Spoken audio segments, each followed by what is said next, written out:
ہم معاشیات کے طلباء سرمائے کا لفظ ہر جگہ سنتے ہیں۔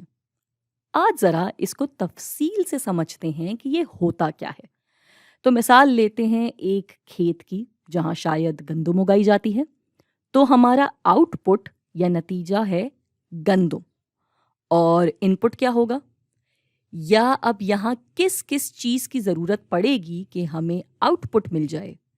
جی بالکل، زمین، کھاد، کام کرنے کے لیے کسان، مشین، دوائیاں، بیج وغیرہ وغیرہ۔ تو معاشیات میں کسی بھی کاروبار کو کرنے کے لیے دو اشیاء درکار ہوتی ہیں، خاص کر نصابی کتابوں کے نظریے سے: کیپٹل یعنی سرمایہ، اور لیبر یعنی مزدور، جس کا مطلب یہ ہوا کہ اس کے علاوہ یہ سب سرمایہ سمجھا جائے گا۔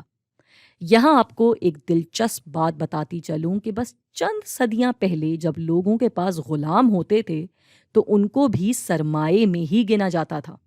یعنی جس طرح اب مزدور کا ہونا ایک الگ طرح کے خرچے کے طور پہ دیکھا جاتا ہے، پہلے ایسا نہیں تھا۔ ان کو بھی زمین، کھاد وغیرہ کی طرح کاروباری لوگ اپنی ملکیت کے حصے کے طور پہ ہی گنتے تھے، اور خاطر خواہ ان کے لیے پیسے کاروبار سے الگ نہیں کیے جاتے تھے۔ اور آپ لوگ ایک لفظ اور سنیں گے: سرمائے پہ واپسی، جس کا مطلب ہوتا ہے کہ کاروباری نے کتنا پیسہ لگایا اور اس کو کتنا پیسہ واپس ملا۔ مثال کے طور پہ ایک کاروباری نے پیسہ لگایا 1 کروڑ اور اس کو واپس ملے 1 کروڑ 20 لاکھ، تو اس 20 لاکھ کو کہا جائے گا سرمائے پہ واپسی۔ میں امید کرتی ہوں کہ آپ کو سرمائے اور سرمائے پہ واپسی کا تصور سمجھ میں آ گیا ہوگا۔